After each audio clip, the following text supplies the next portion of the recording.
Bienvenue à Al-Azariya, la traduction arabe du latin Lazarium. Si aujourd'hui encore, comme il y a 2000 ans, le tombeau où Jésus a ressuscité son ami Lazare est la principale attraction du lieu, Béthanie est un village largement marqué par la présence féminine.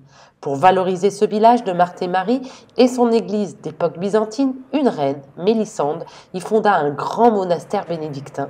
De récents travaux de restauration en témoignent. Mélisande fit construire une nouvelle église sur l'église byzantine et une autre église sur la tombe de Lazare. Nous parlons donc des 3e et 4e églises du village de Béthanie. Ce qui nous frappe surtout, c'est que Mélisande ait fait construire ce grand couvent.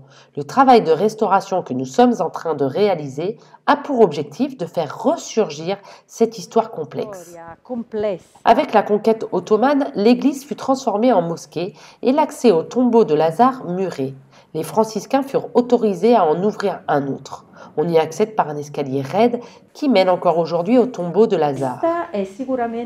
Il s'agit certainement d'un tombeau vénéré depuis longtemps, car c'est un tombeau sur lequel figurent de nombreuses interventions qui l'ont enrichi au cours des siècles.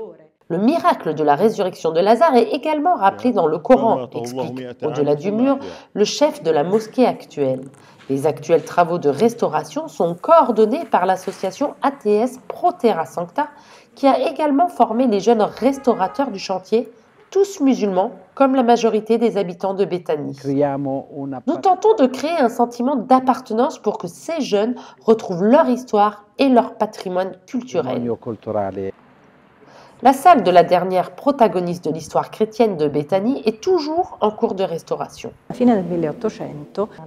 À la fin des années 1800, la noble française Pauline Nicolai a acheté le premier terrain, le cédant à la custodie franciscaine.